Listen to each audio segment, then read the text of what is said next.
ಈ ಹೊರಗೆಟ್ಟಿದ್ದೆ ಶ್ರಾವಣ ಮಾಸದಾಗ egg rice ತಿಂದು ಬಂದಿದ್ದೇನೆ ಹೋಗಿ. ಇಲ್ಲತ್ತೆ ಯಾರಂದ್ರ ನನಗ ಯಾರು ಯಾಕಂತಾರ ಬಸ್ ಸ್ಟ್ಯಾಂಡ್ ಅಲ್ಲಿ ತಿನ್ನೋದ್ ನೋಡಿ ನಾನು ನೀನು ಅವನ್ ಇಬ್ರು ಕಲ್ತು. ಬೋಬೋಡಿ ಇಲ್ಲ ಅಂತ ಹೇಳ್ತದ ಮತ್ತೆ. ಎಗ್ ರೈಸ್ ತಿಂದಿಲ್ಲತ್ತೆ ನಾವು ಜೀರಾ ರೈಸ್ ತಿಂದೀವಿ ನಾವು. ನೀವು ತಿಂದಿದ್ದು ಎಗ್ ರೈಸ್ ಅಲ್ಲ ಜೀರಾ ರೈಸ್ ಅನ್ನಕ್ಕೆ ಏನ್ ಪ್ರೂಫ್ ಕೊಡ್ರಿ ಮತ್ತೆ ಮಾತಾಡ್ತೀನಿ. ಇಲ್ಲಿ ಕಾಮಲೆ ಕಣ್ಣವ್ರಿಗೆ ಕಾಣದಲ್ಲ ಅಳಿದೆ ಅಂತ, ಹಂಗೆ ಶ್ರಾವಣ ಮಾಸ ನಿಮ್ಗೆ ಎಗ್ ರೈಸ್ ಕಾಣ್ತದ ಅಷ್ಟೇ.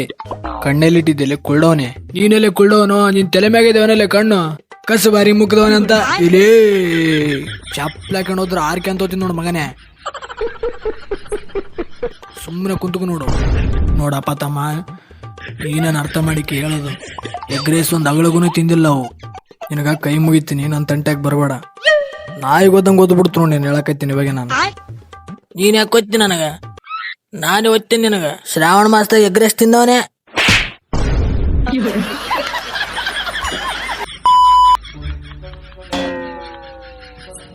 ಐ ಏನಕ್ಕ ಈಗ ಬಂದೆ? ಆರಾಮ?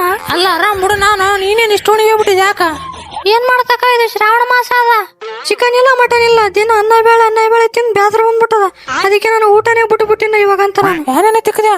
ಇಷ್ಟಕ್ಕೆಲ್ಲ ಊಟ ಬಿಟ್ಟುಬಿಟ್ಟಿದೇನು? ಒಂದ್ ತಿಂಗಳ ತನಕ ಕಾಯಬೇಕಮ್ಮ, ಮತ್ತೇನಾಗಲ್ಲ. ಬರುವಾಗ ಬೇಕರಿ ಒಂದ್ ಎಗ್ ಪಫ್ ಅಂತ ತಗೊಂಬರ್ಬೇಕಲ್ಲ, ಹಂಗೆ ಬಂದಿದ್ದಿ. ಗೊತ್ತು ನನಗ, ನಿನಗೆ ಹೊಟ್ಟೆ ಫುಲ್ ಹಶ್ವ ಇರ್ತದಂತ. ಅದಕ್ಕೆ ಬರುವಾಗ ಬೇಕರಿಯಾಗ ಎಗ್ ಪಫ್ ತಂದಿನಿ, ನನಗೊಂದು ನಿನಗೊಂದು. ತಗ ಯಾಳು ನೀ ತಿನ್ನ ತಗ, ನನಗೇನು ಬೇಡ. ಥ್ಯಾಂಕ್ ಯು ಚಿನ್ನ, ಥ್ಯಾಂಕ್ ಯು.